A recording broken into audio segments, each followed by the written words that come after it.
Ladies and gentlemen, welcome to Wrestle Horror. And greetings, viewers and listeners. Meat Hook Jim here for another episode of the Wrestle Horror Podcast. And joining me, as always, is Donnie Hoover. Hey, everybody, what's going on? And we managed to scare up Mr. John Orlando, our play-by-play guy. I see what you did there with that pun, scare up. I see what you did there.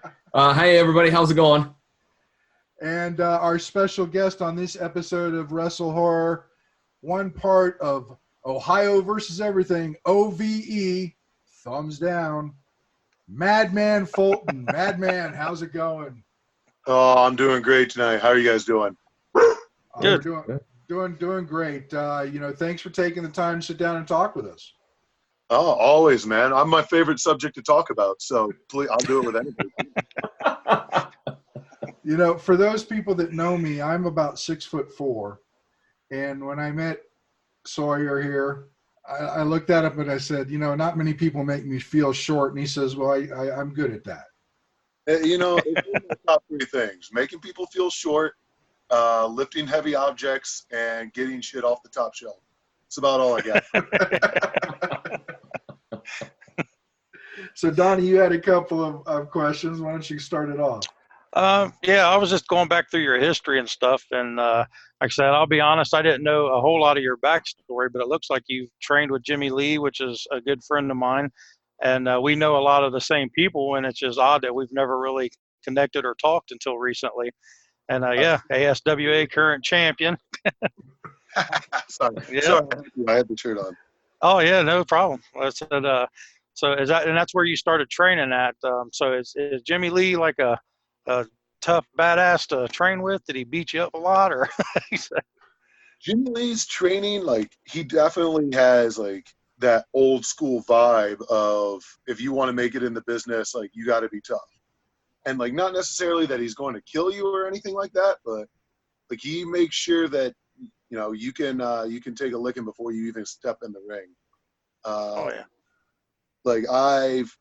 It's funny because the parking lot's right out on a major highway, and he'll set us out there with a big tractor tire, and cars are passing by and beeping at you the whole time, and doesn't care. You keep flipping that tire in the parking lot until you fucking sorry, I got to make sure I don't.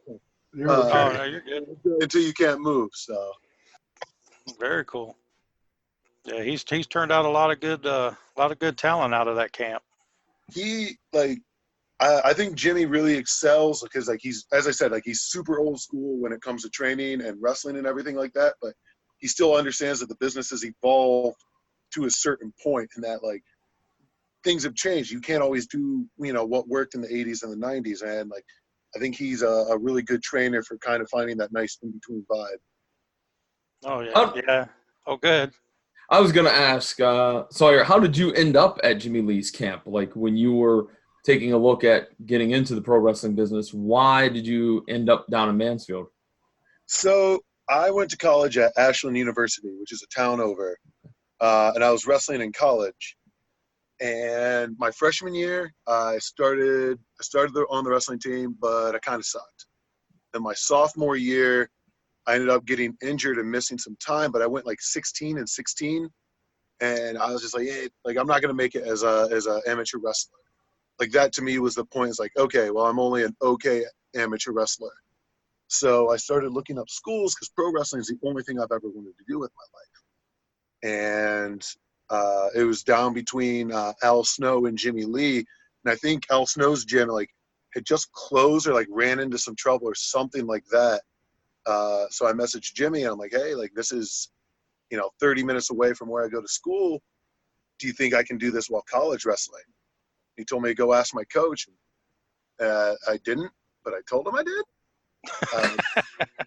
It turns out that you can actually do both. The NCAA will get real mad if they ever figure it out. They good luck taking my All-American trophies from me now. Right. But anyways, so I told him that, and I went and I just sought him out. I went through the tryout. He has free tryouts before anything else, just to make sure that your heart's in it and that you really want it. And I the second I set foot in that ring, man, like I fell in love. Like I already loved wrestling, but like from the moment I set foot in that ring, like it's one of those, like, you're hooked, like, you're addicted instantly. And it was just, I don't know, it's awesome. Like me and him connected on a really nice level. And like the best part about that all is I think all that extra work and all that extra wrestling and training, my next year in college wrestling, I went 37-4 and took fourth in the nation. I think a lot of that has to do with my pro wrestling training during the summer. Cool. That's a nice story to hear how both of those blended together. Yeah. Oh yeah. My coach did eventually figure it out though, and all he told me was like, he's like, you're free to, don't wrestle during or don't do any matches during wrestling season, and if the NCAA finds out, I'm gonna throw you right under the bus. Yeah, that's okay. Let me do what I want to do. So, what wrestlers did you idolize when you were growing up? So like the first wrestler, like kind of wrestlers I remember wrestling, liking when I was growing up, Vader was a big influence for me, and then as well as Kane. Okay. See, I have an older brother. He's about 2 years older than me. And, obviously the sibling rivalry, beating each other up, watching wrestling. And his favorite wrestler was always The Undertaker. Like that was his number one. So like as a skeezy little brother, like I had to become a Kane guy. But like, you look back at it now, and like Kane's been on top of the business for like 25 years before he went on to become a mayor. Like that's insane to think about. Like, but I still, even to this day, like take a lot of influence in my wrestling persona from Kane, from Vader, from guys like One Man Gang. If you couldn't tell from the sweet hairstyle, and it's like I've always gravitated towards that big guy, athletic big guy style, is what I've always kind of gravitated towards. So would you say that Vader is the best big man in wrestling, or is there someone else that you would say is the best big man in wrestling? Oh man, New Japan Vader's up there for me. I'm a huge fan of Brody, huge fan of Stan Hansen. Yeah. And I love Dr. Death, like those kind of like bruiser guys that just like threw lariats like it was their job, like just ruin people with them, Best big man in wrestling. Yeah, I was a Bam Bam guy too myself. Oh, you know what? I might have to lean towards Bam Bam. That's a good. I wasn't even thinking about that, but yeah, he's way up there, especially on the athletic spectrum. Mm-hmm. Man, like, that guy had it all. Well, I like that you mentioned Brody because I'm a mark for Brody. Yeah, as these two guys will tell you, I'm a big time mark for Bruiser Brody. He was the best. Oh, like he's one of my favorites. And like watching, like especially with where I am now in my career, kind of where I am, like persona and character wise, watching his movements, not just like his moves, but literally the way that he walks, the way that he commands the ring whenever he's just standing in there. Like I take so much of that in, and I pay so much attention to just how he just, like, from his entrance on, like he has you hooked. And that's always been my goal, is like the second I walk through that curtain, like I want every single set of eyes in that building on me. And I think when it comes, especially to big guys, like that's the man to watch. Like, you want to learn how to command a crowd, like Brody's the guy. Definitely. Well, I got to say, I certainly saw that Friday night, as well as I was catching up on a couple of episodes of Impact recently. So, it's a unique, and I've been trying to place where I've seen that type of entrance before. Now I know. Yeah, like if they let me get away with like swinging a chain and chasing fans through the crowd, like I would do it. But I think things have changed just slightly since that. Yes. Just a little bit. I think I'd be too happy about that nowadays. No. Jim, so you mentioned Impact. Sawyer, what's your thoughts on Impact's move to Tuesday nights into a new network? Man, like it's hard to describe, like, because I know a lot of people took a lot of work into building Impact from where it was.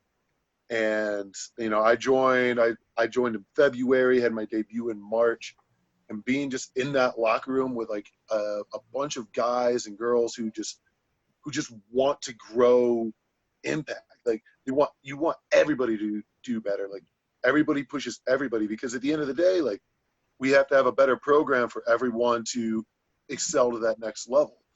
And it's awesome being a part of something, it's like old school NXT. You're trying to grow something special. And when everybody's doing it together, it's an awesome, awesome feeling. And now that we got this move to Access, and they're showing all the pay-per-views every Tuesday leading up to our first airing, like, is insane to me to be part of that. And like to be on the upturn of a company and just help it revitalize and like come back mainstream. And honestly, like now that we have a platform to really show ourselves, like I think Impact has, everybody's worried about the, WWE versus AEW. Like, I see Impact as the Nintendo Switch of the console wars. Everybody's worried about PlayStation and Xbox, but like Switch is a great console and sells a lot of stuff. Like you underestimate it all the time, but like it has some of the best games. And that's kind of how I see Impact. Like everyone's always going to underestimate us, but then you watch the product and you watch our matches, you realize like, oh, like these guys are just as good, if not better, than anything else we're going to see on national TV. Cool. I've watched TNA at its worst, and I've watched Impact at its best. And I got to say that what I'm seeing on the current incarnation with the Anthem management and everything, I've been very, very pleased with the product for about a year now, which is really, I'm a loyalist. I mean, when I was a WCW man growing up, and I was until the day that WWE bought them. And then I found TNA. I've always been, I guess, kind of anti-Vince. Right. But and it's respectable. Like I know a lot of people who are that way. Like, and it's not that I'm necessarily anti-WWE. I mean, I was there for 5 years. Like I kind of got a good taste of how, a lot of the inner workings are. But it's so coming from a product such as like NXT and then seeing how they run stuff on the main roster to where we are on Impact, like it's definitely more my style, more my vibe.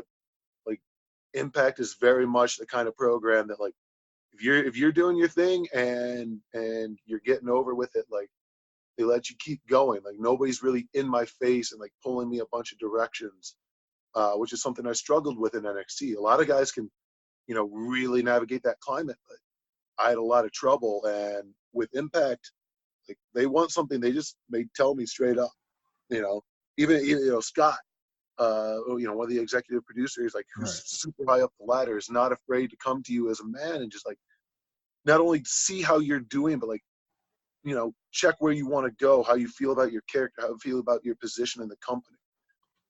Impact was the first place I've ever seen someone get hurt and watch the owner get in the ambulance with them and sit in the hospital until they're fine. Like the way that they try to take care of the talent as much as possible is so cool to be a part of. And I think that's why like we're really going to start skyrocketing as soon as this Access, as soon as we debut on Access. That's perfect because you guys have been moving upwards, like I said, in my opinion, for the past year. And I want to keep seeing it just keep going. I love the product. I love what you guys are doing. And I love the fact that they give you some level of creative freedom.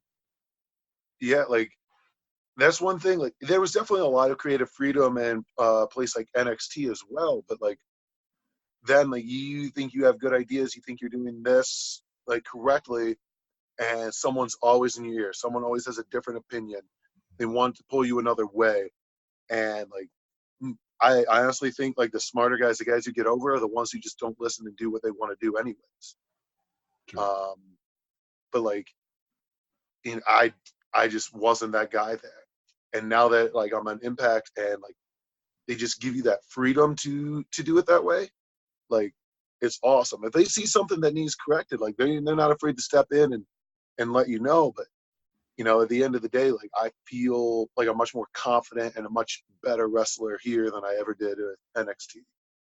Well, if I can ask about your time in NXT, from the what you've just described, would it be safe to say that maybe being released from NXT was not necessarily a quote bad thing end quote for you, or at the time was it very devastating at the time?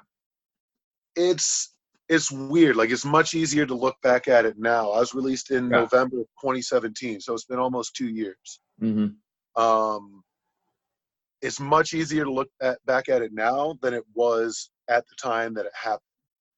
But looking at it now, I started wrestling in 2010, but I was college wrestling, so like I got like half a year in for 2 years, so maybe a year in the business when I started with NXT, and then I learned under some of the like best names and minds in the business: Robbie Brookside, Norman Smiley, Joey Mercury, Billy Gunn.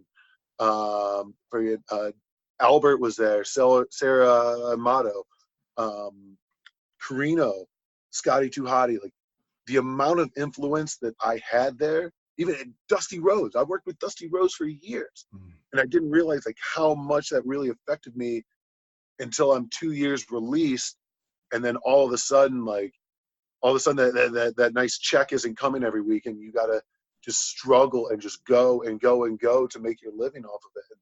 I'm to a point now where I'm just wrestling again, and it's so cool to feel those lessons finally paying off, finally seeing like the path laid out in front of you and where you need to go and what you think you need to do. So yeah, like I don't think I would have developed to the wrestler I am today had I not gotten injured and released. Gotcha. Yeah, well, while you were in NXT, you mentioned earlier about like the old school NXT, and old school NXT, to me it was kind of like a magical thing, kind of like a ECW back in its time. When you were there, did you feel that vibe too? Was it coming off to us like it was to you guys in the back? Was it like the magic there, or was it just something that we were seeing? It's weird, because like I definitely wasn't one of the top guys when NXT was like rising, but I started there in 2012. We were going to live events with practically nobody there. I watched Bray Wyatt cut one of the best promos I've ever heard in my life in front of 12 people in Palatka, Florida. Wow. And I'm not even exaggerating. One of the best promos I had in my life. The guy he was cutting it on, one whole side of the crowd was just that guy's dad with the camera. Like the whole entire side of that crowd. And it's like that. I mean, that's how you learn. Like, that's how you develop your skills. Like, it's hard to wrestle when nobody cares at all. But then like more and more people started showing up, and we started to do more and more things. And it's like, well, now we're going to start going to Full Sail every week. Now we're going to start giving you more stuff. The venues are going to get bigger. The first out of state loop was like, literally everybody was kind of in shock. Is that like, oh, like shit, like we've come a long way, like it's a lot different than 12 people in Palatka, Florida to like a couple thousand out in Oklahoma, a couple thousand in California. And now like take over Toronto, take over Brooklyn, those things, like we're doing crazy numbers. And to think about where it started from that little like warehouse in Tampa to where it is now, like I don't even know how they fit all the people in the PC anymore. I was in the PC for a long time, and knowing how many people they have, like I honestly have zero idea how they're managing that. But that place is a monster. It's run like, like I know I'm part of the competition now with Impact, but like I will not take away from what they did for me and what they did for wrestling, what they've done for like my career. It's crazy, Well, I have a question regarding some of your opponents. Who's maybe one of the favorite opponents that you've had a match with, or that you've had matches with? I had like overall, or just like from Impact? Overall, who are some of your favorite opponents?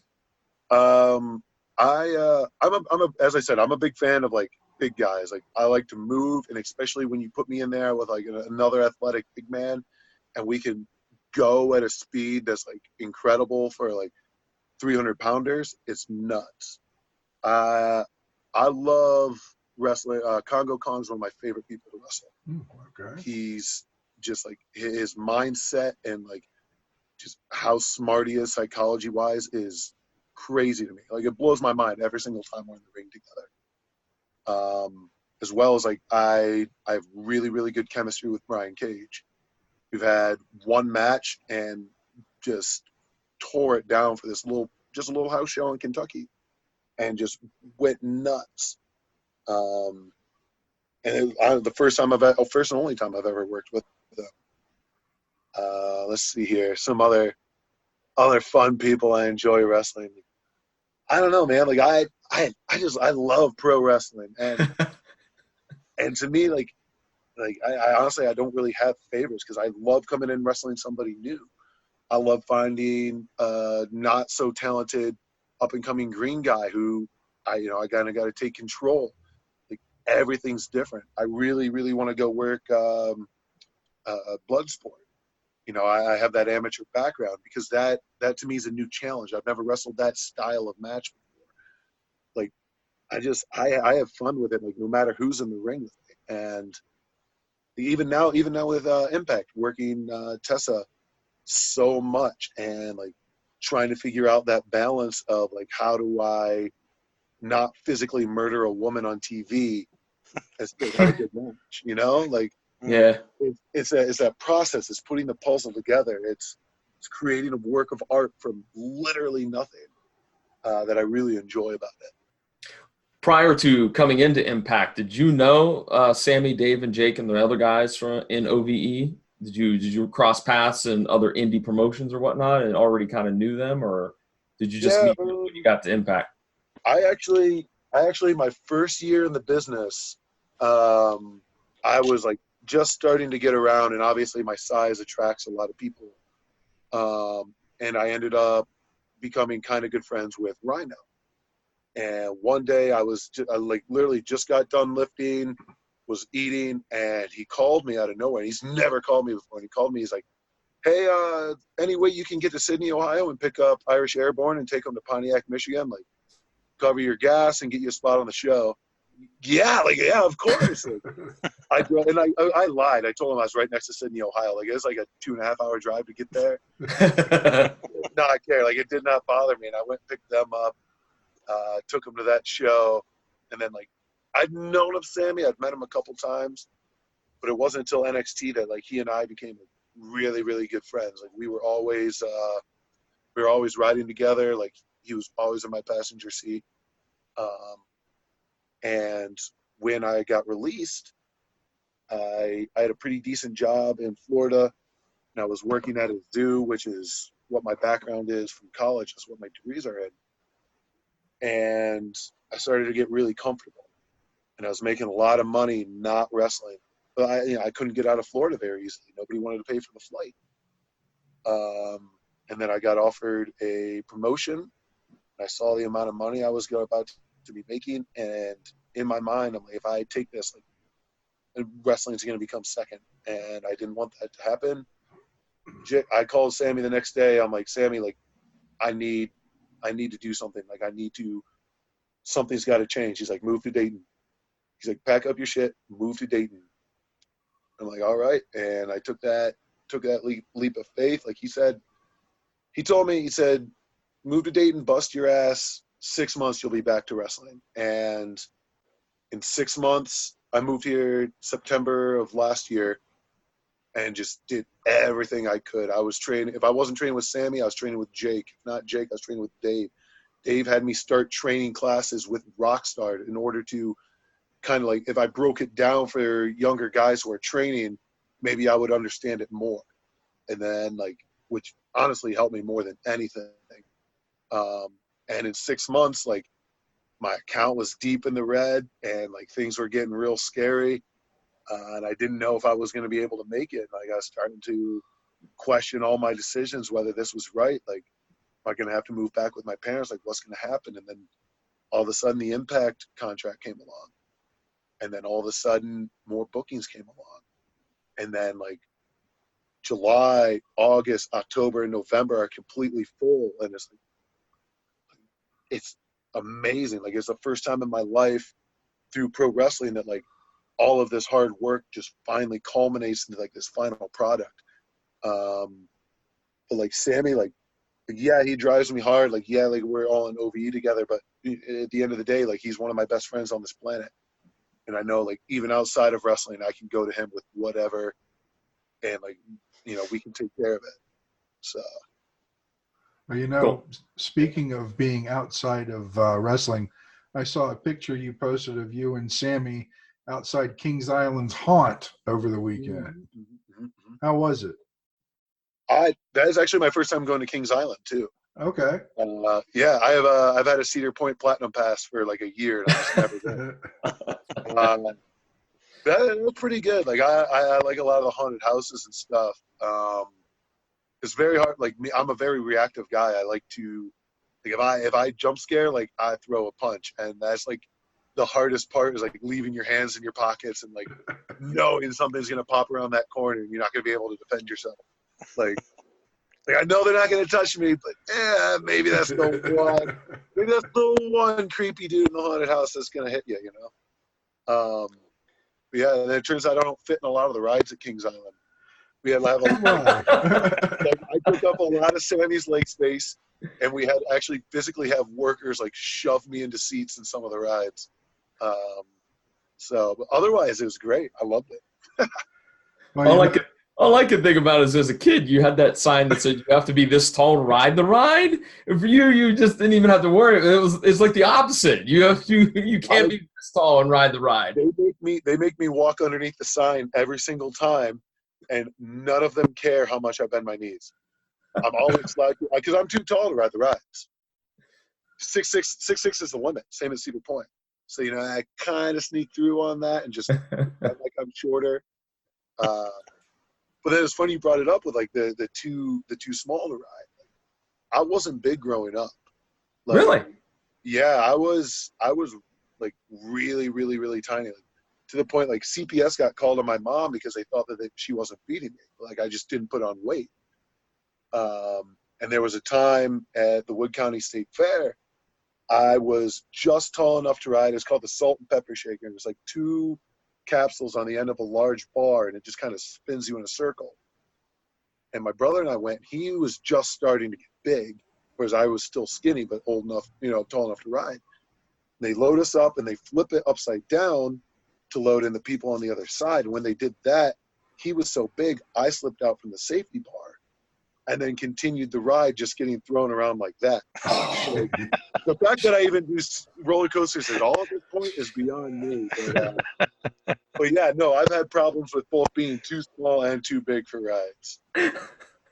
That would traumatize me as a kid. That would be it. I'm going to admit. You can have a whip, but until I was 15. I was 15 years old. I got on the Raptor at Cedar Point on a bet, and I've been hooked on. Like, I'm a theme park junkie. So, love roller coasters. Right on. So yeah, you mentioned that you're reactive when people are trying to scare you. And I laugh because, and Donnie knows where I'm going with this. I'm a haunted house actor during Halloween season. And for which one? I travel actually. Oh, hell yeah. I've got a team of people that goes around Ohio, Indiana, Kentucky area. But I could just see you coming through someplace I'm working. I scare you and I get punched. No thanks. Don't want it.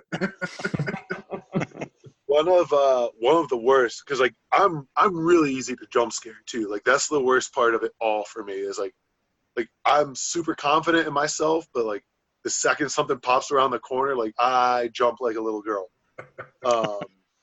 And we were in the Mansfield State Reformatory one. And there's a part, like, you go through the haunted house, like, ooh, props, like, scary, but, like, it's still in, like, an eerie place just in general. And the last leg of it, you go down into solitary confinement, right. Which, not only they put people down there, but, they didn't have to put anybody down there, and I still would have been just, like, terrified. And I was walking with a friend of mine one year, and another pro wrestler was right at the top of those stairs, kind of like making sure people went, like, so nobody was all clumped up. Right. the rest of my group went, and he literally just reached out and grabbed me and pulled me aside with my friend. I was like, what did I do wrong? Like, did I piss somebody off? Like, what happened? He pulls this mask off. He's like, oh, hey, Sawyer, guess what? You're going to go down there alone. I'm like, don't do that, man. Don't do that. And he's like, yeah, your group's far enough ahead. You'll be by yourself. I'm like, dude. And right as I'm walking down, he yells through the stairs like, hey, guys, Sawyer's coming. Get him. And I'm like, oh, God. So now they're just calling me out by name. And they know I'm easily scared because he just tipped them off. Like, like, don't do that to me, man. That's great. Oh, I love stories like that. And, you don't expect it out of a man your size. That'd be the last thing you do is expect for you to jump and scream like a girl. Jump and scream like a girl. You keep coming, that left hook's coming, but you'll get the scream, but you're not going to like what follows it up. I'll tell you. I talk down about myself quite a bit and say I'm a little girl and I scream, but like, try me, monster. Like, come on, you're wearing a werewolf mask. Like, I guarantee you don't got the vision I do. I really don't care. Don't push me. I have one final question because I saw on your Twitter that you're a lover of Arby's. Is that correct? Oh, my God, yeah. Well, convince me. What's so great about Arby's?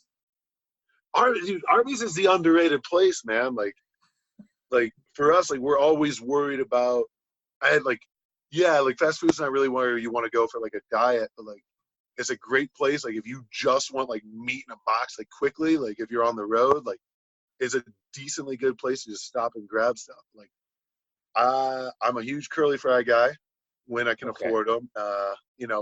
Calorie wise, I would definitely splurge on some curly fries. But like, then they also have like the most unique selection too. Like, how can you go wrong? Like, yeah, you got the classic beef and cheddar, but they always got something different coming. Whereas like any other place, like, it's just the same thing over and over and over again. But Arby's is like, no, like, you have a gyro. You want a gyro? Have a gyro. You want chicken salad? Chicken salad. Like, we don't care. Just buy our food. Like, that's the best part about it. You know what? You convinced me. Okay. Yeah, I'm convinced. That was a solid argument. If anything else, curly fries and one of those like Jamocha shakes, like, done. Like, you don't even need a sandwich. Just those two things. It should be good enough to anybody to go. All right. Any questions, guys? Donnie, you got anything for Sawyer? Not at the moment. No, I think we covered all the bases and got to know him. And well, any advice for young up and comers? You mentioned you like to work with the newer guys, and I'm here in Columbus. A few months back, you worked the Baker, and had a good time Baker's with him. my all-time favorite wrestler. Yeah, Like, you know that's what I heard. My all-time favorite wrestler is Baker. 100%, hands down. Hands down. For anybody watching or listening to this, like, do yourself a favor and go out and look up James Baker Hickey and meet the greatest pro wrestler to ever live. Like, I love Baker. I'm not even like it. I don't want it to sound sarcastic when I say like I love Baker. He's my favorite. Oh, but anyway. yeah. We used him at the fair this year back in August. But yeah, with the match between you and him, and you say you like to do that. What advice could you give new wrestlers that are going to be? Because I mean, I would imagine Baker, knowing he's getting ready to walk out to the ring to wrestle Madman Fulton, he's probably a sack of nerves, And I was messing with him all day, like all day. Like, I did not leave him alone. But as far as advice goes, especially for younger guys, like, something that I can't stress enough, and like I realized once, is what I was talking about before. You don't realize it at the time until you get to where you are. Don't be afraid to fail. Like, a lot of young guys, like, you want to come out and you want to look cool and do all this cool stuff. Like, do something dumb, do something different, do something out of the box. Like, if it doesn't work, like, it doesn't work. Nobody's gonna remember. Nobody, like Tops has a card of my first character in NXT where I was doing like this weird Hannibal Lecter thing. Nobody knows what that is.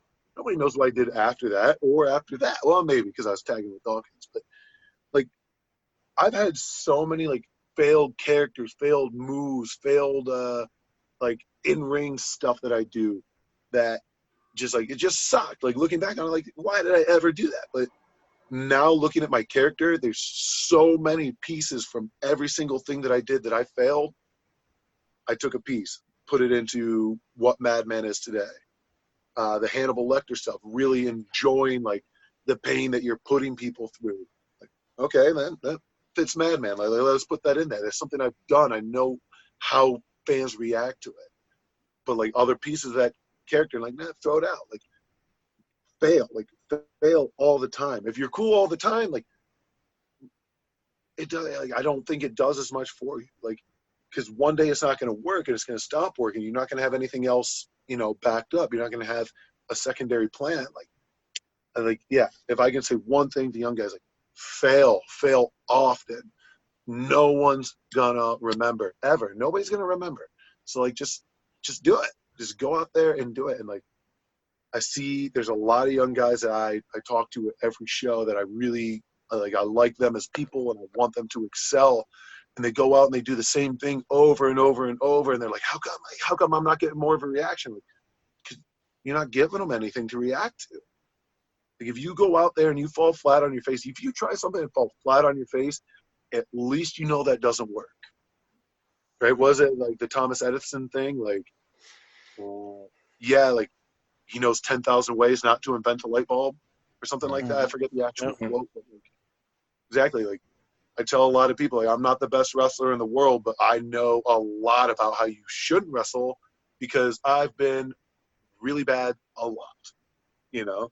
And now that I know all the wrong things, it's really easy to do more of the right stuff. Right. Very good advice. Excellent. Well, is there anything you want to plug coming up, Sawyer? Appearances, Impact shows, house shows, anything you want to let the fans know about? Yeah, like all of my appearances, I will keep up on my Twitter or my Instagram, both of which are under Fulton World. And then I guess as far as show wise, like Impact's the biggest thing right now. Like having that grow and having that get bigger is only going to help pro wrestling as a whole. So like that's one thing. Even if you hated like what TNA was, or if you don't like, if you think that Impact's just going to suck based upon what you've seen from the past, give it a shot. Watch all October long. Every Tuesday in October, we're re-showing all the major pay-per-views. And like, if anything, just check it out. Just look at them. Just watch every Tuesday on Access. You'll get hooked real quick. And when it comes time for us to make our mark and to throw our hat in the ring with, you know, the WWE and AEW juggernauts, like, as I said, I think we're going to be major contenders. And if I could say anything to fans, like, jump on that bandwagon now, because, you know, we're coming for blood, you know? The product just keeps getting better and better. Sawyer, once again, thanks so much for taking some time to talk with us. But I have one last thing. I have to get my two co-hosts here. We got to do the o.V.e. thing. You know, it's thumbs up. Come on, guys. Hold on. Yeah. Thumbs up. Thumbs up. Thumbs down. Right on. I don't have the cool tattoo on my knuckles though. I should have got some magic marker or something. Okay, one last story because I know I'm cutting you. Okay. When I got these done, my birthday's April 2nd, so it was always around Mania season. And I got these done April 1st. And April 1st, I put out the thing, like, committed for life, O.V.e. And, like, a lot of people, including Sammy, thought that I went and got that done. So I thought that was pretty good way. And that wasn't even intentional either. Like, I've wanted this tattoo for a while, but it works out. Well, if only Penta didn't already snatch that up, I'd be all over it. But again, thanks a lot, Madman Fulton, member of O.V.e, Impact Wrestling, all-around monster, and not a bad guy sometimes. Decent guy. Decent guy. Thanks 7 for, out of 10. 7 out of 10. all right, appreciate it, man. Yeah, thanks for having me, guys. All right. We'll catch you later. See ya. Make sure you follow us on all of our social media outlets. Facebook.com/WrestleHorror, Instagram @WrestleHorror, Twitter @WrestleHorror, on our YouTube channel, the Wrestle Horror Channel. Also, you can find us at www.wrestlehorror.com.